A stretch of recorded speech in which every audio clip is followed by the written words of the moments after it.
میرا نام سر شاہد ہے اور میں ایک اسٹوڈنٹ ہوں، کمپیوٹر کا بھی اور اکاؤنٹس کا بھی۔ میں حال ہی میں یوں سمجھیے کہ قرآن پاک کی طرف رجوع کیا میں نے اور اس کو سمجھنے کی کوشش کر رہا ہوں، لیکن ایک عجیب سی بات یہ آ رہی ہے کہ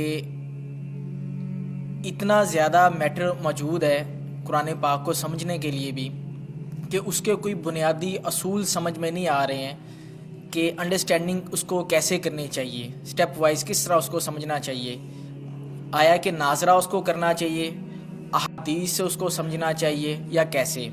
کیونکہ اگر ہم احادیث کو بھی اٹھا لیتے ہیں پڑھتے ہیں تو کچھ علماء کہتے ہیں جی کہ احادیث کے بارے میں بھی یہ ہے کہ کچھ ضعیف ہیں یا حسن ہیں یا اس کا مطلب کسی خاص وقت کے لیے تھا۔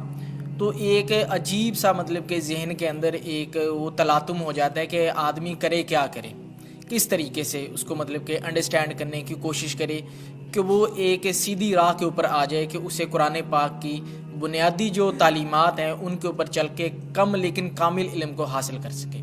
قرآن مجید کی طرف آپ کا رجوع ہوا ہے، توجہ ہوئی ہے، اس کو اللہ کا بہت بڑا فضل اپنے اوپر سمجھیے، اور جب اللہ کا فضل ہو تو پھر اس کا شکر بھی ادا کرنا چاہیے اللہ کے جناب پہ۔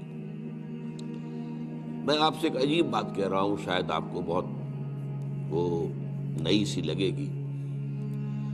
قرآن کو ایسے پڑھیے جیسے بدو پڑھتے تھے۔ بدو نہ فلسفی تھے، نہ منطقی تھے، نہ سائنسدان تھے، نہ ابھی حدیثیں ان کے پاس تھیں، نہ ابھی فقہ مرتب ہوئی تھی۔ وہ کیا تھا؟ عربی زبان، یہ ان کی اپنی تھی۔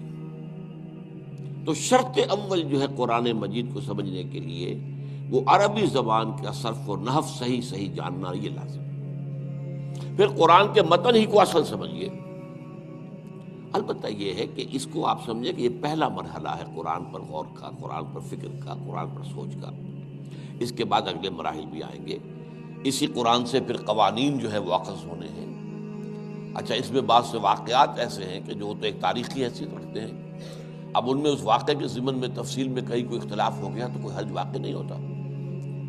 ابھی میں مثال دیا کرتا ہوں کہ میں چند جملے ابھی آپ کے سامنے یہاں ادا کروں اور پھر 10 منٹ کے بعد پوچھا جائے آپ سے تو ہر شخص جو ہے اس کو کہے گا، وہ جواب جو میرا دے گا وہ مختلف ہوگا، اس میں اس کی اپنی بات بھی شامل ہو جائے گی، اور سوچ میری بات سنتے ہوئے بھی جو اس کا سبجیکٹو مائنڈ ہے وہ اس کے اندر اس وقت حاضر ہوگا، وہ اس سے کوئی نہ کوئی نتیجہ از خود اپنی اس سبجیکٹو مائنڈ کے حوالے سے حاصل کرے گا، وہ بیان کرے گا۔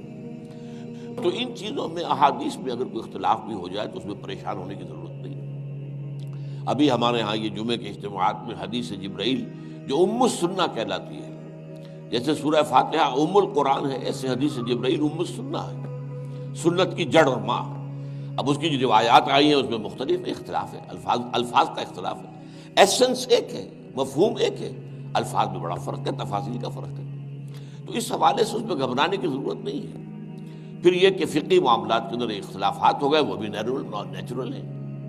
آپ کو معلوم ہے کہ ایک ہی مقدمہ ہوتا ہے، 8 جج بیٹھے ہوئے ہیں ایک بینچ پر، 5 کا فیصلہ ایک ہے، 3 کا ایک ہے، اور بھی تقسیم ہو سکتی ہے۔ قانون وہی، اور یہ میں بات کر رہا ہوں سپریم کورٹ کی یا ہائی کورٹ کی، وہاں پہ تو ظاہر بات ہے وہ نئے بیانات نہیں لیے جاتے، وہ جو بھی فائل ہے وہ تو بہت پہلے سے تیار ہو چکی ہے، اس کے اوپر بحث ہوتی ہے، صرف اسی سے اخذ کیا جاتا ہے، مطلب ان کا وہی رہتا ہے، اس کے اندر تبدیلی نہیں ہو سکتی، اس موقع پر کوئی نئی گواہی نہیں آتی۔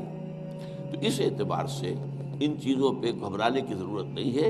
البتہ آپ آغاز جس طریقے سے کریں وہ میں نے آپ کو بتا دیا ہے، اس میں یہ کہ آپ اصل میں ان تمام جو چیزیں ہیں اضافی، ان سے ذرا صرف نظر کرتے ہوئے عارضی طور پر پہلے قرآن کو ایسے پڑھیے جیسے بدو پڑھتا تھا۔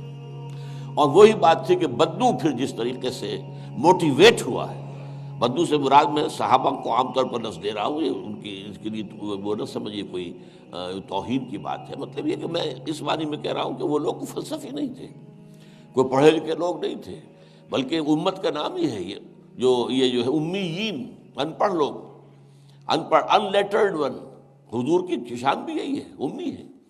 تو انہوں نے قرآن کو جس طور سے سمجھا ہے وہ ہے بہترین طریقہ قرآن کو سمجھنے کا، اور اسی سے پھر وہ صحیح موٹیویشن ہوتی ہے کہ انہوں نے تن من دھن سب لگا دیا اللہ کے دین کے لیے اور اللہ کے دین کو غالب کر دیا۔